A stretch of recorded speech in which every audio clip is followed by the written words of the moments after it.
ಅನುದಿನ ಆತ್ಮಿಕ ಆಹಾರದ ಕಾರ್ಯಕ್ರಮವನ್ನು ವೀಕ್ಷಿಸುವಂಥ ವೀಕ್ಷಕರೆಲ್ಲರಿಗೂ ಕರ್ತನೂ ಒಡೆಯನೂ ಪ್ರಪಂಚ ಮೋಕ್ಷ ಪ್ರದಾತನಾದ ಯೇಸು ಕ್ರಿಸ್ತನ ನಾಮದಲ್ಲಿ ಹೃತ್ಪೂರ್ವಕ ವಂದನೆಗಳನ್ನು ತಿಳಿಸ್ತಾ ಇದ್ದೀನಿ.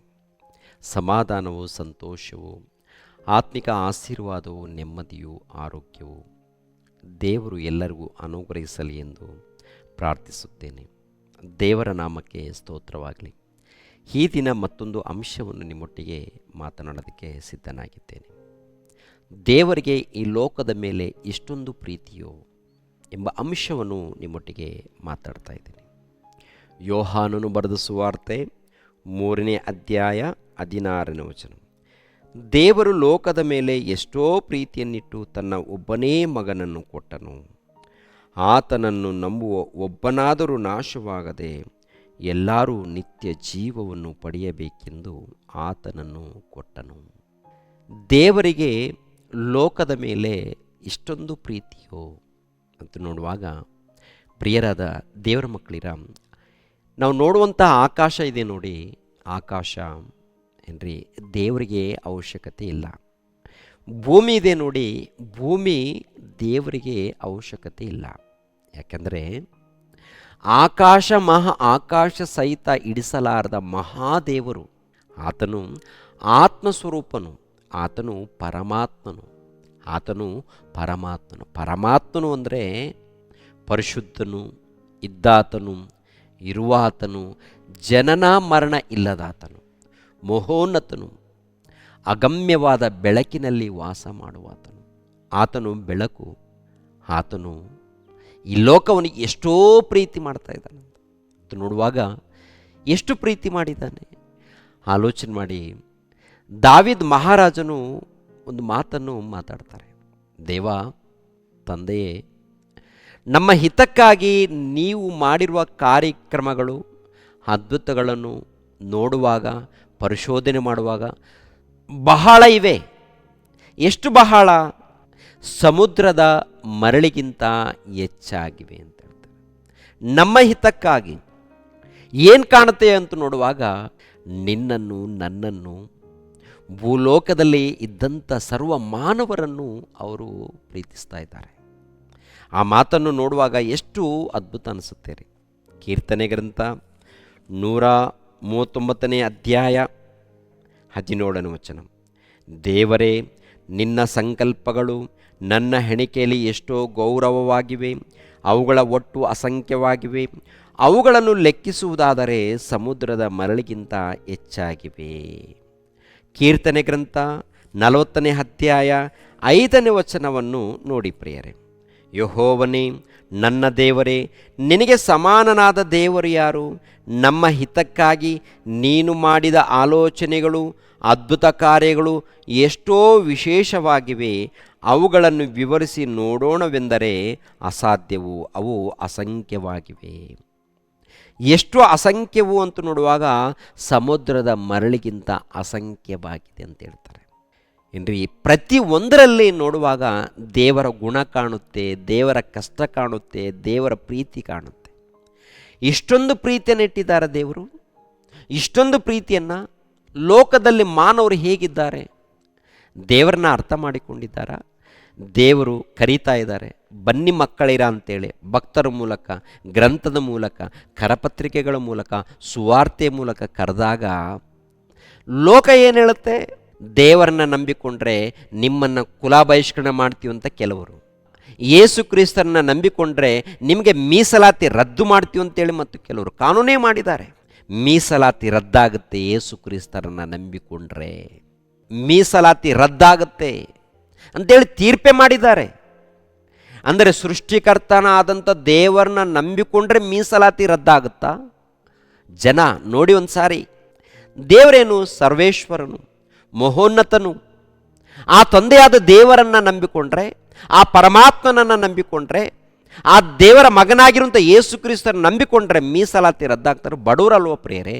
ಬಡವರನ್ನು ನೋಡಿಕೊಳ್ಳಬೇಕು, ಬಡವರನ್ನು ಕಾಪಾಡಿಕೊಳ್ಳಬೇಕು, ಬಡವರಿಗೆ ಒಂದು ದಾರಿಯನ್ನು ಮಾಡಿಕೊಡಬೇಕು, ಅದು ಅಲ್ವಾ ಮಾನವತ್ವ?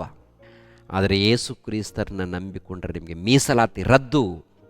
ಯೇಸು ಕ್ರಿಸ್ತರನ್ನ ಆರಾಧನೆ ಮಾಡಿದ್ರೆ ಮೀಸಲಾತಿ ರದ್ದು. ಇದೆಂಥ ಕಾನೂನು, ಇದೆಂಥ ಕಾನೂನಿದು. ಒಂದ್ಸರಿ ಯೋಚನೆ ಮಾಡಿ. ದೇವ್ರು ನೋಡುವಾಗ ಎಲ್ಲರನ್ನ ಪ್ರೀತಿಸ್ತಾರೆ, ಪರಮಾತ್ಮ ನೋಡುವಾಗ ಎಲ್ಲರನ್ನೂ ಪ್ರೀತಿಸ್ತಾರೆ. ಭೂಲೋಕದಲ್ಲಿ ಇದ್ದಂಥ ಸರ್ವ ಮಾನವರನ್ನು ಪ್ರೀತಿಸಿದ್ದಾರೆ. ಎಲ್ಲರಿಗೂ ಏನೇನು ಬೇಕು ಎಲ್ಲವನ್ನು ಈ ಲೋಕದಲ್ಲಿ ಉಂಟು ಮಾಡಿದ್ದಾರೆ. ಎಲ್ಲವನ್ನು, ಆಹಾರವನ್ನು, ಆಹಾರ ಪದಾರ್ಥಗಳನ್ನು, ಗಾಳಿಯನ್ನು, ನೀರನ್ನು, ಎಲ್ಲವನ್ನು ಉಂಟು ಮಾಡಿರುವಂಥ ಸೃಷ್ಟಿಕರ್ತನಾದ ದೇವರನ್ನು ತಿಳ್ಕೊಳ್ಳೋದು ಬೇಡವಾ? ದೇವರನ್ನ ಅರ್ಥ ಮಾಡಿಕೊಳ್ಳೋದು ಬೇಡವಾ? ದೇವರನ್ನ ಅರ್ಥ ಮಾಡಿಕೊಂಡು ಹಿಂಬಾಲಿಸಿದರೆ ಮತಾಂತರವೋ, ಮೀಸಲಾತಿ ರದ್ದಾಗುತ್ತಾ? ರದ್ದು ಮಾಡ್ತಾರಾ ಇವರು? ಮಾಡ್ತಾರೆ. ಯಾಕೆಂದರೆ ಕಾನೂನು ಅವ್ರ ಕೈಯಲ್ಲಿದೆ. ಆದರೆ ಪ್ರಿಯರಾದ ದೇವರ ಮಕ್ಕಳಿರ, ಭಕ್ತರಿಗೆ ಇದೊಂದು ದೊಡ್ಡ ಪರೀಕ್ಷೆ. ಇದು ಭಕ್ತರಿಗೆ ಇದೊಂದು ದೊಡ್ಡ ಪರೀಕ್ಷೆ. ಇದು ಈ ಪರೀಕ್ಷೆಯಲ್ಲಿ ನಿಲ್ಲಬೇಕು, ಗೆಲ್ಲಬೇಕು. ಪ್ರಿಯರೇ, ಯಾವಾಗಲೂ ದೇವರ ಧ್ಯಾನದಲ್ಲಿ ಭಕ್ತಿಯಲ್ಲಿರಬೇಕು. ದೇವ್ರು ನೋಡುವಾಗ ಪ್ರೀತಿ ಸ್ವರೂಪನು, ಕರುಣಾಸಾಗರನು ಏನ್ರಿ. ಪಾಪದ ವ್ಯಾಮೋಹದಲ್ಲಿ ಇದ್ದಂಥ ಈ ಲೋಕವನ್ನು ಕಾಪಾಡೋದಕ್ಕೆ ದೇವರು ಏನು ಮಾಡಿದ್ದಾರೆ? ತನ್ನ ಪ್ರಿಯಕುಮಾರನ ಕಳಿಸಿಕೊಟ್ಟು ಮಹಾಜ್ಞಾನದ ಸಂಗತಿಗಳನ್ನು ತಿಳಿಸಿದ್ದಾರಲ್ಲ. ಮಹಾಜ್ಞಾನದ ಸಂಗತಿಗಳು ಅಂದರೆ ಪ್ರಾರ್ಥಿಸುವಂಥ ಒಂದು ಮಾರ್ಗವನ್ನು ಕಲ್ಪಿಸಿಕೊಟ್ಟಿದ್ದಾರೆ. ಪ್ರೀತಿಸುವಂಥದ್ದು, ಶತ್ರುಗಳನ್ನು ಕೂಡ ಪ್ರೀತಿಸಿರಿ, ಎಲ್ಲರನ್ನೂ ಪ್ರೀತಿಸಿರಿ, ಎಲ್ಲರಿಗೋಸ್ಕರ ಪ್ರಾರ್ಥನೆ ಮಾಡಿ. ಇದು ಅಲ್ವಾ ಒಳ್ಳೆ ಉಪದೇಶ, ಶ್ರೇಷ್ಠವಾದಂಥ ಉಪದೇಶ. ಇಂಥ ಉಪದೇಶ ಬೇಡವಾ? ಬೇಡ, ನಮ್ಗೆ ಬೇಡ. ಮತ್ತೇನು ಬೇಕು? ನಮಗೆ ಲೋಕ ಬೇಕು. ಲೋಕದಲ್ಲಿ ಕುಡುಕುತನ, ಕೆಟ್ಟುತನ ಏನಿದ್ರೂ ಪರವಾಗಿಲ್ಲ. ಭಕ್ತಿ ಬೇಡ, ಪ್ರೀತಿ ಬೇಡ, ನ್ಯಾಯ ಬೇಡ. ಪ್ರಿಯರಾದ ದೇವರ ಮಕ್ಕಳಿಗೆ, ಎಲ್ಲಿಗೆ ಹೋಗ್ತಾ ಇದೆ ಈ ಸಮಾಜ? ಏನಾಗ್ತಾ ಇದೆ ಈ ಸಮಾಜ ಅಂತ ನೋಡುವಾಗ ದೇವರನ್ನು ಬಿಟ್ಟು ಜೀವಿಸ್ತಾ ಇದೆ. ದೇವರು ನೋಡುವಾಗ ಲೋಕವನ್ನು ಎಷ್ಟೋ ಪ್ರೀತಿಯನ್ನಿಟ್ಟು ತನ್ನ ಪ್ರಿಯಕುಮಾರನ ಕಳಿಸಿಕೊಟ್ಟು ಏನ್ರಿ ಎಲ್ಲರನ್ನು ರಕ್ಷಿಸುವುದಕ್ಕೆ ಒಂದು ಉತ್ತಮವಾದಂಥ ರಕ್ಷಣೆ ಮಾರ್ಗವನ್ನು ಏರ್ಪಡಿಸಿದ್ದಾರೆ. ಇವರೇನು ಮಾಡಿದ್ದಾರೆ? ಆ ರಕ್ಷಣೆ ಮಾರ್ಗದಲ್ಲಿ ನೀವು ಸೇರಿಕೊಂಡ್ರೆ ನಿಮಗೆ ಮೀಸಲಾತಿ ರದ್ದು. ಇವಾಗ ಮೀಸಲಾತಿಗೋಸ್ಕರ ಇವರು ರಕ್ಷಣೆ ಮಾರ್ಗದಲ್ಲಿ ಬರ್ತಾರಾ, ರಕ್ಷಣೆ ಮಾರ್ಗವನ್ನು ಬಿಡ್ತಾರಾ ಎನ್ನುವಂಥದ್ದು ಕ್ರೈಸ್ತರ ಮಧ್ಯದಲ್ಲಿ ದೊಡ್ಡ ಪರೀಕ್ಷೆ. ಕ್ರೈಸ್ತರ ಮಧ್ಯದಲ್ಲಿ ಅಂದರೆ ದಲಿತ ಕ್ರೈಸ್ತರ ಮಧ್ಯದಲ್ಲಿ ದೊಡ್ಡ ಪರೀಕ್ಷೆ ನಡೆಯುತ್ತೆ. ಯಾರಿಗೋಸ್ಕರ ನಿಲ್ತೀರಿ? ಇವಾಗ ದೇವ್ರು ಮಾತ್ರ ಆಜ್ಞೆ ಕೊಡ್ತಾರೆ, ನನಗೋಸ್ಕರ ನಿಂತ್ಕೊಂಡ್ರೆ ನಿಮಗೆ 100ರಷ್ಟು ಪ್ರತಿಫಲ ಇಲ್ಲಿ ಪರಲೋಕದಲ್ಲಿ. ಕೆಲಸ ಮಾಡೋಣ, ದುಡಿಯೋಣ, ಕೆಲಸ ಮಾಡೋಣ, ದುಡಿಯೋಣ, ಕಷ್ಟಪಡೋಣ. ದೇವ್ರ ಕೈ ಕಾಲುಗಳನ್ನು ಕೊಟ್ಟಿದ್ದಾರಾ? ಜ್ಞಾನವನ್ನು ಕೊಟ್ಟಿದ್ದಾರಾ? ಆರೋಗ್ಯವನ್ನು ಕೊಟ್ಟಿದ್ದಾರಾ? ಹೌದು. ಏನು ಮಾಡೋಣ? ಮತ್ತೆ ದುಡಿಯೋಣ, ಕಷ್ಟಪಡೋಣ. ಕಷ್ಟಪಟ್ಟು ಹೊಟ್ಟೆ ತುಂಬ ಊಟ ಮಾಡಿ ಮಕ್ಕಳನ್ನು ಒಂದು ದೇವರ ಭಕ್ತಿಯಲ್ಲಿ ಮಾರ್ಗದಲ್ಲಿ ಬೆಳೆಸಿ, ಜ್ಞಾನದಲ್ಲಿ ಬೆಳೆಸಿ, ದೇವರ ಜ್ಞಾನ, ಲೋಕದ ಜ್ಞಾನ ಒಳ್ಳೆ ರೀತಿಯಿಂದ ಬೆಳೆಸಿ ಉನ್ನತರಾಗಿ ನಾವು ಜೀವಿಸಬೇಕು. ಉನ್ನತರಾಗಿ. ಇವಾಗ ಏನು ಮಾಡ್ತೀರಾ? ಎಂಥ ಆಲೋಚನೆ ಇವಾಗ ನಮ್ಮ ಭಾರತ ದೇಶದಲ್ಲಿ ಒಂದು ದೊಡ್ಡ ಸವಾಲ್. ಪ್ರಿಯರೇ, ದೇವರ ಪ್ರೀತಿನ ಅರ್ಥ ಮಾಡಿಕೊಂಡವರು ಈ ಲೋಕದಲ್ಲಿ ಉನ್ನತರಾಗಿ ಬದುಕ್ತಾರೆ.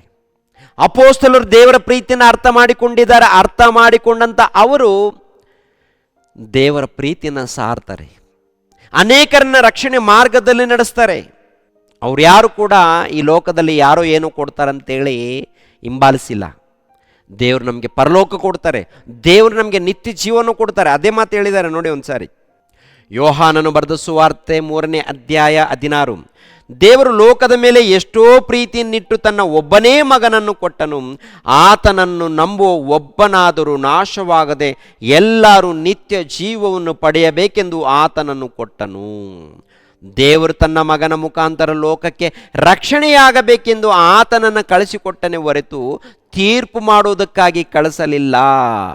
ತೀರ್ಪು ಮಾಡುವುದಕ್ಕಾಗಿ ಕಳಿಸಲಿಲ್ಲ ಅಂದರೆ ಆತನ ಮೂಲಕ ರಕ್ಷಣೆ, ಆತನ ಮೂಲಕ ರಕ್ಷಣೆಯೇ, ಆತನ ಮೂಲಕ ವಿಮೋಚನೆ, ರಕ್ಷಣೆ. ಆತನನ್ನು ನಂಬಿದರೆ ನಮಗೆ ತೀರ್ಪಾಗಲ್ಲ. ಅದೇ ಹೇಳ್ತಾರೆ 18ನೇ ವಚನ ನೋಡುವಾಗ, ಆತನನ್ನು ನಂಬುವವನಿಗೆ ತೀರ್ಪು ಆಗುವುದಿಲ್ಲ, ಆದರೆ ನಂಬದವನಿಗೆ ದೇವರ ಒಬ್ಬನೇ ಮಗನ ಹೆಸರನ್ನು ನಂಬದೆ ಓದುವುದರಿಂದ ಆಗಲೇ ತೀರ್ಪಾಗಿ ಹೋಯಿತು. ಯೋಹಾನನು ಬರೆದ ಸುವಾರ್ತೆ 5ನೇ ಅಧ್ಯಾಯ 24ನೇ ವಚನ. ನಿಮಗೆ ನಿಜ ನಿಜವಾಗಿ ಹೇಳುತ್ತೇನೆ, ನನ್ನ ವಾಕ್ಯವನ್ನು ಕೇಳಿ ನನ್ನನ್ನು ಕಳಿಸಿದ ಆತನನ್ನು ನಂಬುವವನು ನಿತ್ಯ ಜೀವನ ಹೊಂದಿದ್ದಾನೆ, ಅವನು ತೀರ್ಪಿಗೆ ಗುರಿಯಾಗುವುದಿಲ್ಲ, ಮರಣದಿಂದ ಪಾರಾಗಿ ಜೀವಕ್ಕೆ ಸೇರಿದ್ದಾನೆ. ಅಂದರೆ ನಿತ್ಯ ಜೀವವನ್ನು ನಾವು ಪಡಿಬೇಕಾದರೆ ಈ ಲೋಕದಲ್ಲಿ ಏನ್ರಿ ದೇವರಿಗೆ ಮೊದಲೇ ಸ್ಥಾನ ಕೊಡಬೇಕು, ಭಕ್ತಿಯಿಂದ ಭಯದಿಂದ ಜೀವಿಸಬೇಕು. ಹಣದಗೋಸ್ಕರ ದೇವರನ್ನ ನಂಬೋದಲ್ಲ, ಅಧಿಕಾರದಗೋಸ್ಕರ ದೇವರನ್ನ ನಂಬೋದಲ್ಲ. ಹಣದಗೋಸ್ಕರ ಅಧಿಕಾರದಗೋಸ್ಕರ ದೇವರನ್ನ ನಂಬಿದ್ದೀನಿ, ದೇವರನ್ನ ಬಿಟ್ಟಿದ್ದೀನಿ ಅಂದರೆ ಅಧಿಕಾರ ಬರುತ್ತೆ ಅದಕ್ಕೆ ದೇವರನ್ನ ನಂಬಿದ್ದೀನಿ, ಹಣ ಬರುತ್ತೆ ಅದಕ್ಕೆ ದೇವರನ್ನ ನಂಬಿದ್ದೀನಿ, ಏನು ಸಿಗುತ್ತೆ ಅದಕ್ಕೆ ದೇವರನ್ನ ನಂಬಿದ್ದೀನಿ ಅಂದರೆ ನೀನು ಅಭಾಗ್ಯನು, ನಿರ್ಭಾಗ್ಯನು. ಅದೇ ಪ್ರಕಾರ ದೇವ್ರನ್ನ ನಂಬಿರುವುದರಿಂದ ಮೀಸಲಾತಿ ರದ್ದಾಗುತ್ತೆ, ಅದಕ್ಕೆ ನಾನು ದೇವ್ರನ್ನ ಬಿಡ್ತೀನಿ, ದೇವ್ರನ್ನ ದೂರ ಮಾಡ್ಕೊಳ್ತೀನಿ, ದೇವ್ರನ್ನ ನಂಬಲ್ಲ, ಪ್ರಾರ್ಥನೆಗೆ ಹೋಗಲ್ಲ, ಪ್ರಾರ್ಥನೆಗೆ ಬರಲ್ಲ ಅಂದರೆ ನಿರ್ಭಾಗ್ಯರಾಗ್ತೀರಾ. ಯಾಕೆಂದರೆ ಲೋಕ ದೇವ್ರದು, ಜಗತ್ತು ದೇವ್ರದು, ಪರಲೋಕ ದೇವ್ರದು, ಭೂಲೋಕ ದೇವ್ರದು. ಆ ತಂದೆಯಾದ ದೇವರು ಹೇಳುವಂಥ ಮಾತಿನ ಗೊತ್ತಾ, ನನ್ನ ಮಾತಿನ ಪ್ರಕಾರ ನೀವು ನಡ್ಕೊಂಡಾಗ, ಪ್ರೀತಿಯನ್ನು ಅರ್ಥ ಮಾಡಿಕೊಂಡು ಭಯ ಭಕ್ತಿಯಿಂದ ಜೀವಿಸಿದಾಗ ಈ ಲೋಕದಲ್ಲಿ ನಾನು ನಿಮ್ಮನ್ನು ಕಾಪಾಡ್ತೀನಿ. ಅದೇ ಪ್ರಕಾರ ಒಂದು ವೇಳೆ ಸತ್ತೋದರೆ ನಿತ್ಯ ಜೀವವನ್ನು ನಿಮಗೆ ಕಲ್ಪಿಸಿ ಕೊಡ್ತೀನಿ ಅಂತ ಹೇಳ್ತಾರೆ. ಆ ನಿತ್ಯ ಜೀವನ ಬೇಕು ಅಂದರೆ ಪ್ರೀತಿ ಸ್ವರೂಪನಾದಂಥ ಯೇಸಯ್ಯನನ್ನು ತಿಳಿದುಕೊಂಡು ಅರ್ಥ ಮಾಡಿಕೊಂಡು ವಿಧೇಯರಾಗಿ ಭಯ ಭಕ್ತಿಯಿಂದ ನಡ್ಕೊಂಡಾಗ ಆ ನಿತ್ಯ ಜೀವ ಸಿಗುತ್ತೆ. ಈ ಲೋಕದಗೋಸ್ಕರ ಯೇಸಯ್ಯನನ್ನು ಪಕ್ಕಕ್ಕಿಟ್ಟರೆ, ಈ ಲೋಕದಗೋಸ್ಕರ ಲೋಕದ ಆಸೆಗಳ ನಿಮಿತ್ತವಾಗಿ ಯೇಸು ಕ್ರಿಸ್ತರನ್ನು ಪಕ್ಕಕ್ಕಿಟ್ಟರೆ ನಾಶನವನ್ನು ತಂದುಕೊಳ್ತೀವಿ ಪ್ರಿಯರೇ. ಆದ್ದರಿಂದ ನಿಮ್ಮ ಭಕ್ತಿ ಜಾಗ್ರತೆ, ನಿಮ್ಮ ನಂಬಿಕೆ ಜಾಗ್ರತೆ, ವಾಕ್ಯದ ಪ್ರಕಾರ ಇದ್ದೀವಾ ಇಲ್ವಾ ಒಂದು ಸಾರಿ ನಿಮ್ಮನ್ನು ನೀವು ಪರಿಶೋಧನೆ ಮಾಡಿಕೊಳ್ಳಿ ಪ್ರಿಯರೇ. ದೇವರು ನಿಮ್ಮನ್ನು ನನ್ನನ್ನು ಆಶೀರ್ವದಿಸಲಿ. ತಲೆಬಾಗಿಸಿ ಪ್ರಾರ್ಥನೆ ಮಾಡುತ್ತೇನೆ. ನಮ್ಮನ್ನು ಬಹಳವಾಗಿ ಪ್ರೀತಿಸುವಂಥ ಪ್ರಿಯ ಪರಲೋಕದಲ್ಲಿದ್ದಂಥ ನಮ್ಮ ತಂದೆಯಾದ ದೇವ, ನಿಮಗೆ ಸ್ತೋತ್ರಗಳು ತಂದೆ. ಯಾವಾಗಲೂ ನಿಮ್ಮ ಧ್ಯಾನದಲ್ಲಿ ಭಕ್ತಿಯಲ್ಲಿ ಜೀವಿಸುವಂತೆ ಸಹಾಯ ಮಾಡಿ ತಂದೆ. ನೇರ ಪ್ರಸಾರದಲ್ಲಿ ಎಷ್ಟು ಮಂದಿ ನಿಮ್ಮ ಮಕ್ಕಳು ವೀಕ್ಷಿಸಿದ್ದಾರೋ ಎಲ್ಲ ನಿಮ್ಮ ಮಕ್ಕಳನ್ನು ಹೆಸರುಗಳಿಂದ ಆಶೀರ್ವದಿಸಿ. ಪ್ರತಿ ಕುಟುಂಬಕ್ಕೆ ನೆಮ್ಮದಿಯನ್ನು, ಶಾಂತಿ, ಸಮಾಧಾನವನ್ನು ದಯಪಾಲಿಸಿ. ನಿಮಗೋಸ್ಕರ ಪ್ರಯಾಸ ಪಡುವಂತೆ, ನಿಮ್ಮ ಸೇವೆ ಮಾಡುವಂತೆ ಸಹಾಯ ಮಾಡಿ. ಯೇಸು ಪವಿತ್ರ ನಾಮದಲ್ಲಿ ಬೇಡಿ ಹೊಂದಿದ್ದೀವಪ್ಪ ತಂದೆಯೇ, ಆಮೇನ್. ಎಲ್ಲರಿಗೂ ವಂದನೆಗಳು.